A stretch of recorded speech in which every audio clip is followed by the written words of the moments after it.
We're going to go to the reservoir. We're going to do some fly fishing.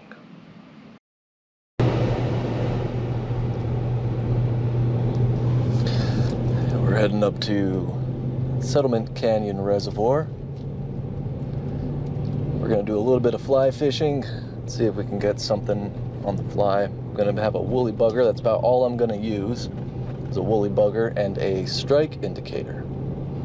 Now up here, you can get rainbow trout, cut bows, tiger trout, wiper, chub, and I've seen skeletal remains of catfish, and I don't know if that's something that they actively stock up here. I don't think it is. I haven't seen them in stocking reports, but I've seen catfish skeletons up here. So like when the water recedes and the water kind of goes, you know, down and it exposes everything that was under it, they tend to show a lot more stuff going on. So I was lucky a couple days ago when I came up here and I was able to catch 4 trout on the fly rod using the woolly bugger. I came up yesterday and fished for about an hour and a half and caught absolutely nothing, but I didn't really swap out the flies. Didn't really care to. But hopefully today we'll get something. I guess we'll find out. So let's go see.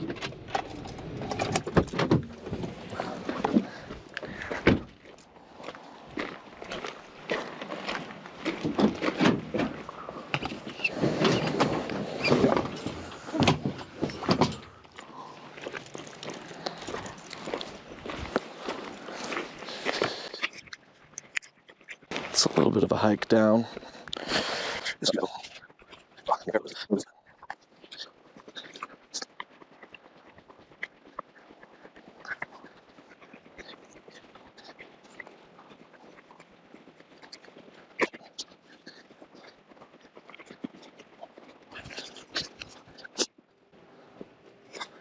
Here's my favorite place to fly fish.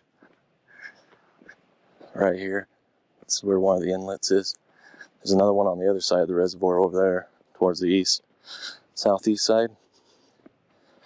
Those are really good places to fish, fly fish.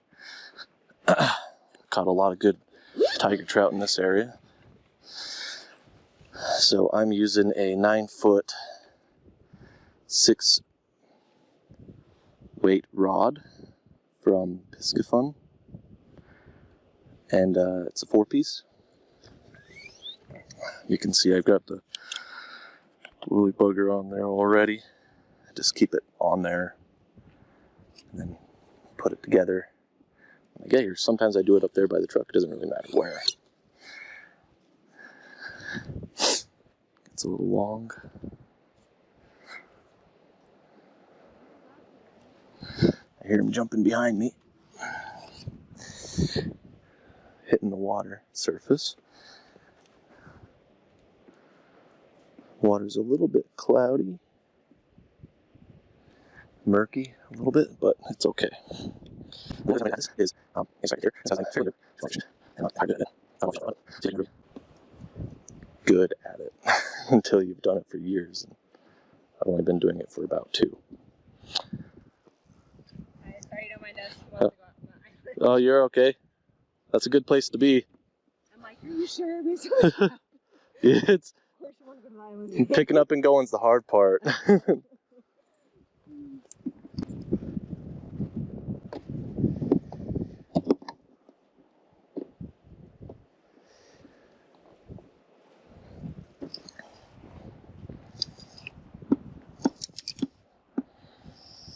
should be good. Now for strike indicator, I forgot to pack it up yesterday. It's probably still here. Oh no, I put it in my pocket. It's a vibrant orange strike indicator. I've got extras here. Put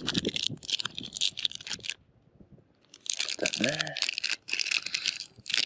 Now for these, they're Portland strike indicators, but you're supposed to put them on the line first, but I don't do that. I take my knife And don't use your leg, use something like this rock. You can sharpen a leg, it's better than having to get stitches in your, or you can sharpen a knife, it's better than having to get stitches in your leg. But I just cut a slit in it, just like that, down to where it meets, wiggle it around a bit, and there we go. Now, you can use a stick, you can use these toothpicks that come with them, doesn't really matter as long as it fits. I'm only going to be fishing for a little bit, so I'm hoping I get one, but if I don't, well, that would be my luck. There we go. And I lost a little bit of leader on this, but what we'll do is I'm going to put it, I can't remember the length of leader I have here, because it's been cut down a few times because of snags and whatnot. But I'm putting it about 4.5 feet up. Stick that toothpick in there. Now you've got yourself a little indicator. And we're off to the races. So let's go ahead and strip out some line. And we'll use this black and purple woolly bugger first.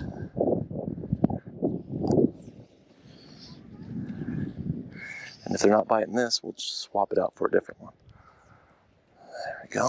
Not perfect layout, but it's out there. Strip out a little bit more. I'm going to get it just a tiny bit further out there. The wind's blowing it. That tends to happen. And there we go. And the way I cast it is I just lift up with my hand. I don't even use my arm. I just keep my elbow bent, flick it up, and then gently toss it out. That was a terrible cast right there, though. Let's redo it. That was, I didn't wait long enough on the back cast. There we go. That's good. Now we'll let the woolly bugger sink, and what we're looking for is that strike indicator to kind of go under like a bobber almost. And that's essentially what it is. It's just a tiny, like, bobber. Sometimes take the fly rod, you just kind of jiggle it like that.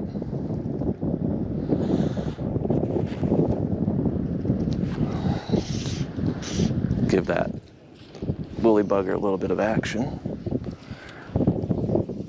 There we go. That was a good one.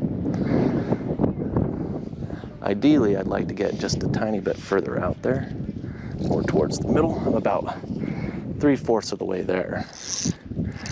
That was a good cast. Let's strip it in a bit, and there we go. That's about where I'd like it. A little more straighter, but we're about where I want it. Like I said, I'm not extremely good at the whole fly fishing thing yet, but practice makes perfect. I didn't really grow up doing it. I was a spin cast trout fisherman for a long time, just worm and a bobber, and cheese, and power bait, that kind of stuff. Didn't really use lures or anything like that, but I have since picked up on quite a bit of lure usage. Okay, so what I'm going to do is I'm going to go ahead and reel in my line, my floating line here, and we can move down, or since I know they're here because I saw them jumping, there's one that just surfaced right there. So let's go ahead and try to get out to that fella. Let's see if they're willing to bite this. Preferably you want to cast a little past them and then move it into their view, but that was a good cast right there. But it's okay. So they surfaced as soon as I was making my plan to change out my fly, which is what they normally do. So I'm going to go ahead and reel it all in, and let's bring her in, and let's change it out. I have a bunch of flies, but I mostly want to use this pattern because they're not going to be top water very much. I like this. It's a little clip, snap thingy. I have a ton of them. Got them in a pack on Amazon, and you can just take your fly right off and pop on a new one. So those are the different flies that I have. I can try some of these other ones if needed. But like I said, they're probably going to be sinking. We can try this worm, actually. We'll try the worm. And we have these other Cortland ones right here. We got a white one, which, considering the water color right now, I've had these for a long time and never bothered using them until maybe now. So let's try this one out first, and then we'll use the worm after a while. Snap it on, and you're good to go. I don't have any, oh, it's very slow sink.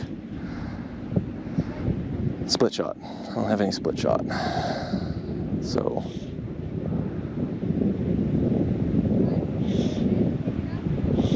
just have to use this, and then we'll try some other ones. It's sinking just very slowly. I don't think they're filling this white woolly bugger either. So, and it's not, you can see it right here, hopefully. It's a very, very slow sink. Hopefully you can see it. So I'm gonna reel this up again. And let's get the worm on, because that's what I said I'd use. I've caught, not on my fly rod, but I've caught trout with this worm, this specific worm. So I know it catches fish.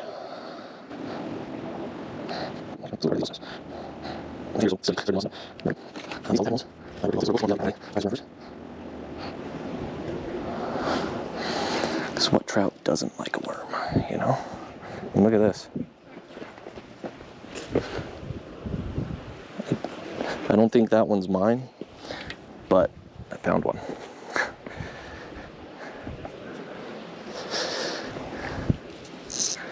That's a red worm. It'll kind of stick out in that water a little bit. We'll just give it some action on the fly rod. Let's see if we can get a fish to bite that. That would be nice. That was a good cast. That was good too. Like I said, I got here a little late. The bite turns off around this time here. I came up here around 6:30. Oh, gorgeous cast. 6:30 is about when I got up here. There's one that just surfaced right there. A really big one too. You want to ideally get here around 4 or 5. You'll catch fish all day and night here, but if you want to get here during like good biting times, it's about 4 or 5.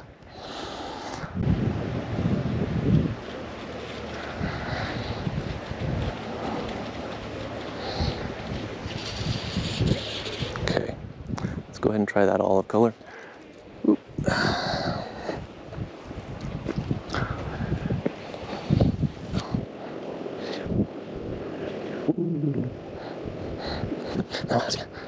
These and thorns, here. Got that underneath. And very big. I caught them. So this feels like the same kind of weight as the white one, so it'll probably sink just as slow, which is not ideal.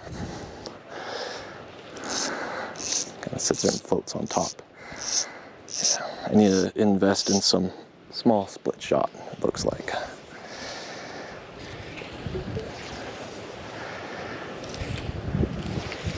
But who knows, maybe I can get one on the surface with it. Just let it drift.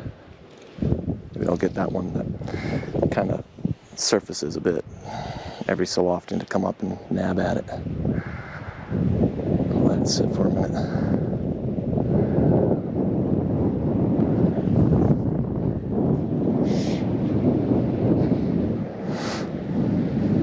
There's one that just swirled right there.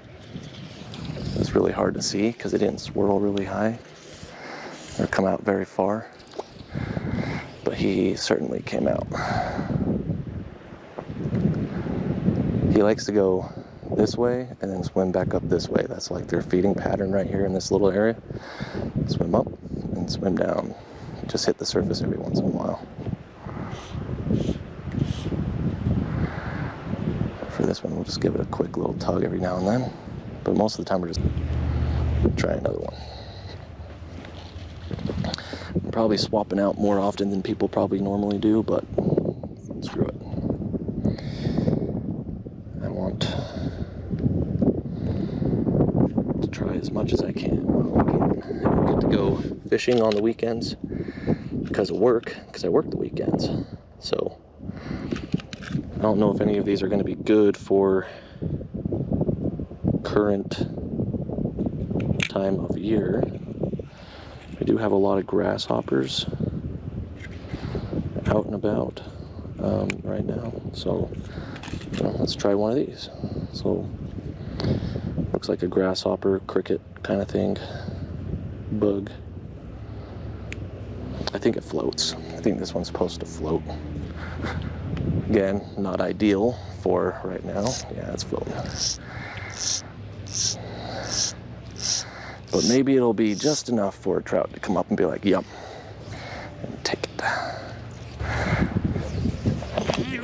It's also really muddy, so be careful about slip. It's a lot easier to cast this one. It's, all right. Yeah, I see it floating right there. Maybe it'll be enough. Doubt it.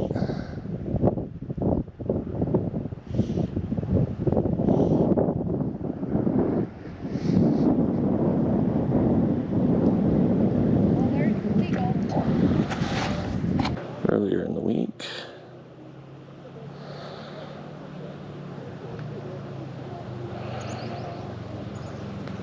Let's see if that extra bit of line can get this down there far enough. It's black. I probably would like maybe a lighter color.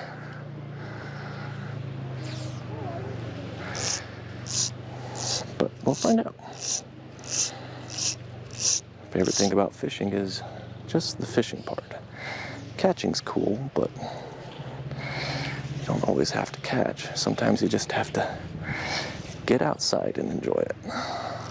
That was good. Get a little bit more out there. That was much better. All right.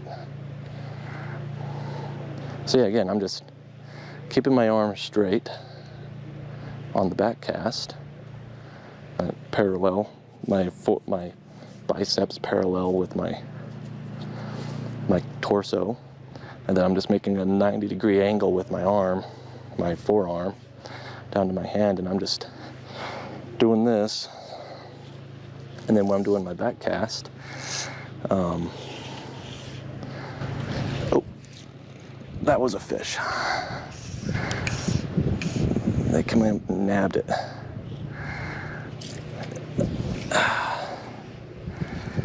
I don't think I waited long enough for him to take it. But yeah, I'm just a little bit, just, you don't have to full arm it and swing it back and forth like this and use your whole body. It's not a requirement. Oh, it's getting hit. Ah, damn it. Dang it. It was getting hit. I don't know if you saw that or not. It was like a tiny fish was nibbling it or something. Or they're just playing with it. Let's see if they come back for it. That's 2 hits I've had on this thing. I can't stop. I just gotta keep going.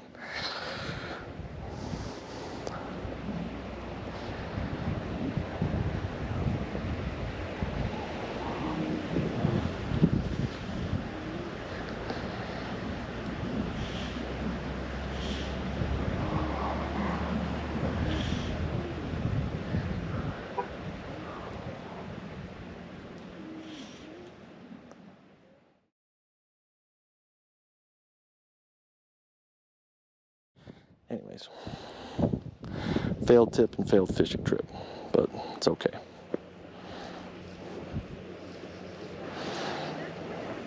I'm gonna put my fly back on though.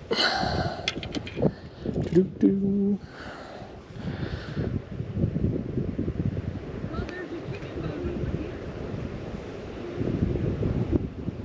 There we go. Put that on there.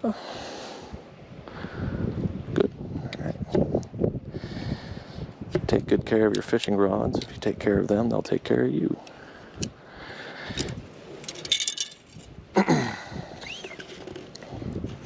Skunked again, but that tends to happen when you're just getting off work late and the prime fishing time is already passed. So it's all right.